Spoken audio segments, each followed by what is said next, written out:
seorang-seorang mencari pahala.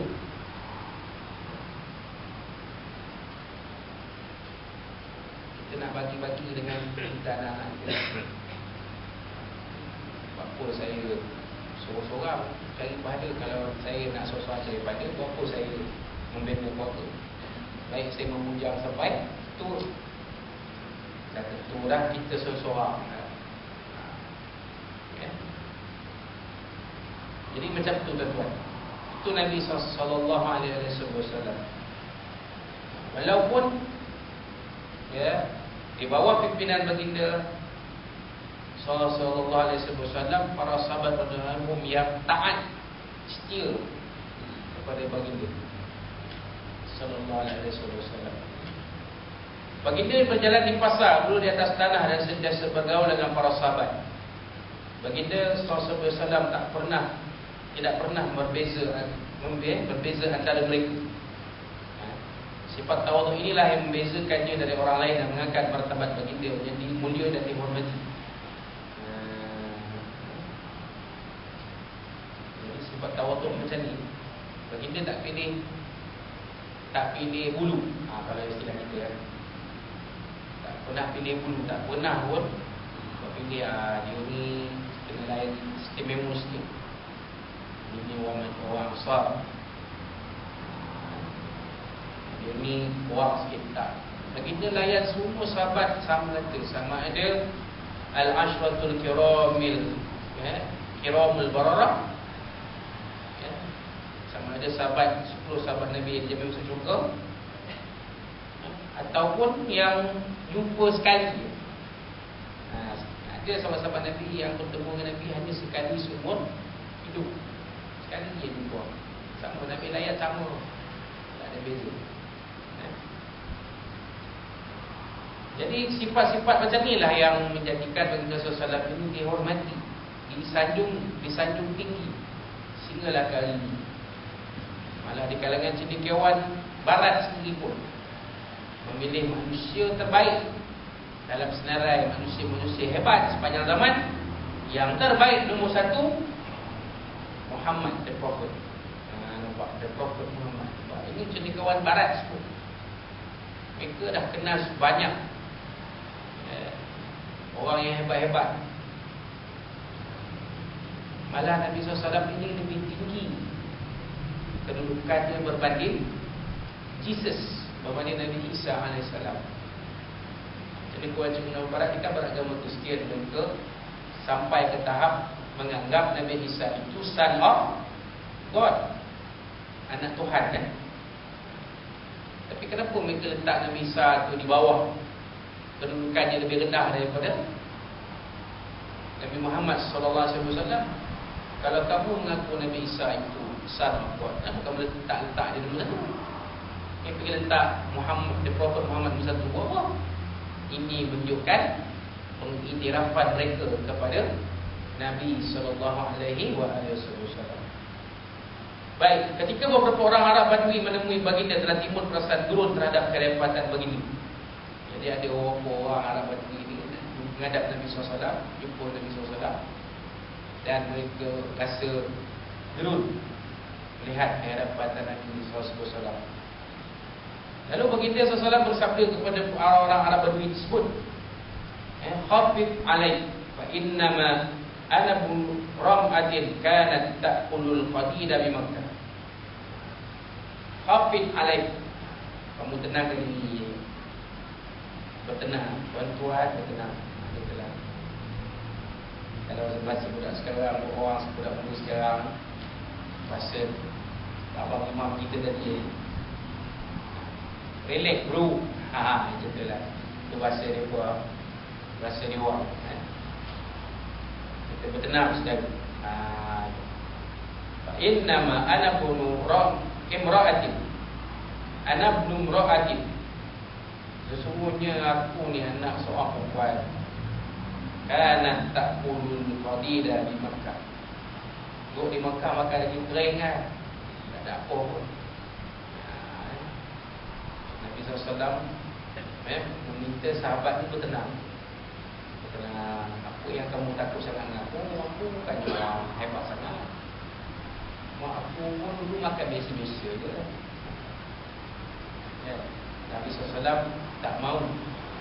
Mereka dirasa macam ada jurang dengan Nabi sallallahu alaihi wasallam. Sebab Nabi itu pemimpin besar.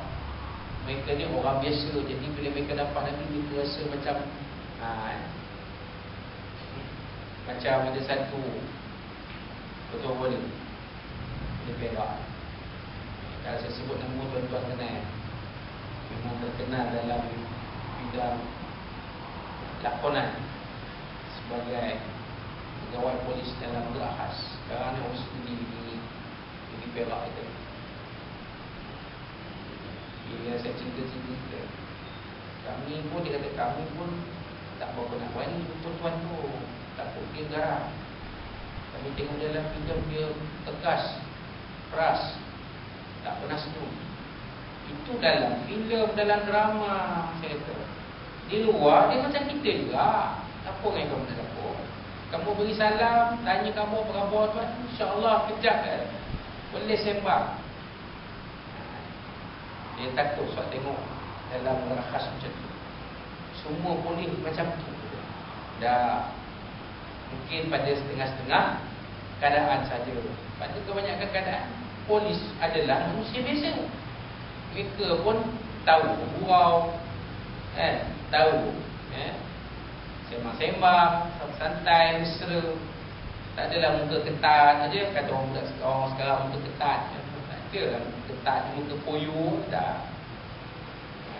Jadi ini yang orang-orang Arab Badui tengok pada Nabi sallallahu alaihi wasallam. Mereka nampak macam tu seolah-olah. Nabi kata, relax bro. Apa yang kamu nak takut dengan aku? Aku ni yang mak aku sendiri makan biasa-biasa ya. Daging kering ya. Kamu nak takut aku kenapa? Nabi nak buang jurang darah gap tu Nabi nak buang. Tidak ada protokol atau bahasa antara Nabi dengan Nabi SAW dengan manusia-manusia lain. Inilah sebahagian daripada kemuliaan akhlak baginda SAW. Ia merupakan naluri dan fitrah yang diciptakan oleh Allah SWT dalam diri baginda yang melahirkan sifat-sifat murni yang tidak terhitung banyak. Memang macam tu. Sebab itu Nabi SAW bersabda, "Qad adabani Rabbi wa ahsana ta'dib." Yang membentuk akhlak aku ni Allah SWT. Maka dia jadikan akhlak aku baik, jadi yang terbaik. Fa ahsana ta'dib. Allah SWT menyempurnakan, mengelokkan pendidikan untuk diriku supaya akhlak Nabi SAW itu menjadi uswatun hasanah, menjadi contoh yang terbaik untuk kita. Kalau kita mengaku beriman dengan Allah, kalau kita mengaku beriman dengan hari akhirat, kalau kita ni banyak mengaji Allah SWT, dah pasti Nabi SAW itu menjadi contoh yang terbaik. Wallahu a'lam. Baik, perkara 5. Sifat sopan, tenang dan bebas daripada sebarang kedunguan. Baginda Rasulullah merupakan insan yang paling bersopan, tenang sebab itu berada dalam situasi yang menggelisahkan dan menakutkan. Baginda juga paling melapang dada dalam sebarang perbalahan. Baginda Rasulullah pernah diuji dengan perbalahan seorang Arab Badui. Namun kesabaran yang ditunjukkan oleh baginda Rasulullah tetap tinggi. Tidak pernah keluar daripada Rasul yang mulia ini sifat kemarahan yang mendadak.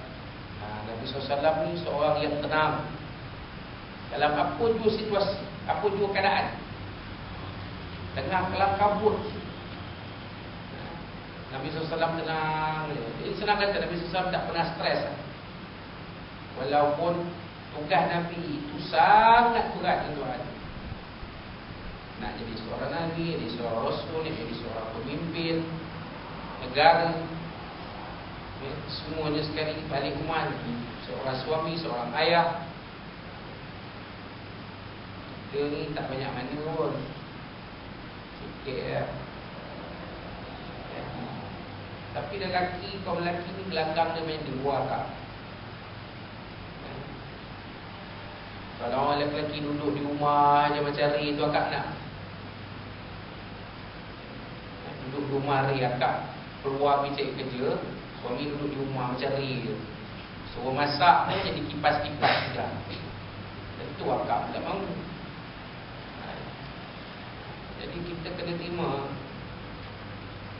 ya, bersyukur dengan apa yang ada. Apa kalau suami kita tu jenis duduk tak nak kerja, ya, sembang kedai kopi,